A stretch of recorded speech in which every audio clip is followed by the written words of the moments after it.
இந்த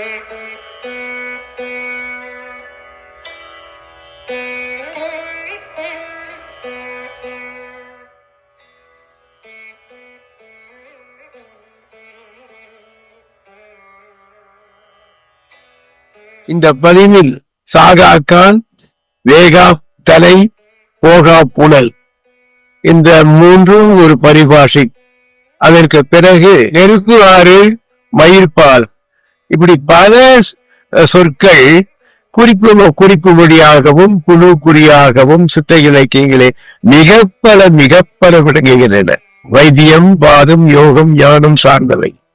அதிலே முதலாவதாக சாகாக்கால், வேகாத்தலை, போகா புனல் என்பதை பற்றி பார்க்கலாம். கால் என்பது எல்லோருக்கும் தெரியும், காற்று. இதற்கு முன்னாலே பல இடங்களிலே நாம் பார்த்திருக்கிறோம் காலை பற்றி. ஏற்றி இறக்கி இருக்காலும் பூரிக்கில் என்பது போல, அதுக்கப்புறம் 8 அங்குலம் உள்ள போய் 12 அங்குலம் வெளிப்படுவது என்பது பற்றி முறை பார்த்தோம். நடக்கும் போது இவ்வளவு, தூங்கும் போது இவ்வளவு காற்று வெளிப்படுகிறது என்பது போல காற்றை பற்றி மிக பல இடங்களிலே நம்ம விரிவாக பார்த்திருக்கிறோம். அதேதான் சாகாக்கால் என்பது மூச்சு பயிற்சி, பிராணனை குறிப்பது. கால்ல காற்று. பிராணன் என்பது தசவாயுக்களிலே உள் இருந்து இயக்குகின்ற உயிர்காற்று, மூச்சு காற்று இல்லை. உள்ளே போய் வெளியே வருகின்ற காற்று என்பது ஒரு துணை கருவியை தவிர உள் இருந்து இயக்கும் பிராணன். அதுதான், அது ஆன்மாவிலிருந்து வேறுபட்டது. உயிர்காற்று வேறு. ஆக உள்ளிருந்து இயக்கிக் கொண்டிருக்கின்ற, உள்ளேயே இயக்கிக் கொண்டிருக்கின்ற பிராணனை வெளிப்படாதவாறு கட்டுவதுதான் அயாமம்னா கட்டுறது. உடலோடு உயிர்காற்று பிரியாத வண்ணம் கட்டுகின்ற அந்த தத்துவம் தான் சாகாக்கால். அந்த காற்று தான் குண்டலினியை எழுப்பி மேலே செலுத்தி அமிர்தாரணைக்கு காரணமாகும். அதுதான் சாகாக்கால் என்பது. இதை பற்றி முன்னையே பல முறை விளக்கி இருக்கிறேன்.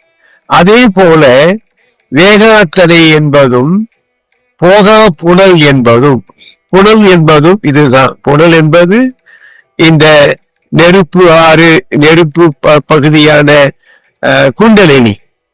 அந்த குண்டலினியை தான் நாடி வழியாக, நடுநாடி வழியாக மேலே ஏற்றுவது.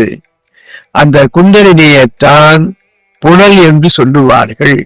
இந்த புனல் உடலை விட்டு போகக்கூடாது, கீழ் நோக்கி போகக்கூடாது. இந்த குண்டலினியை பற்றி முன்னே சொல்லுகிற பொழுது நாத விந்து என்று சொன்னேன். ஆண்களுக்கு விந்துவாகவும் பெண்களுக்கு நாதமாகவும் சுரோனிதம் என்று சொல்லப்படுகின்றவை கீழ் நோக்கி போகிற பொழுது நஞ்சாகிறது, இறந்து போகிறான். மேல் நோக்கி செல்லுகிற பொழுது அதுதான், அதுக்கு இந்த காற்று மிக முக்கியம். அதுதான் போகா புனல் என்று சொன்னார்கள். உடலை விட்டு நீங்காத அந்த விந்து நாதம். அதற்கு பிறகு தலை என்பதும் அதுதான். சகசிர ஆரம் என்று சொல்லப்படுகின்ற உச்சி பகுதி.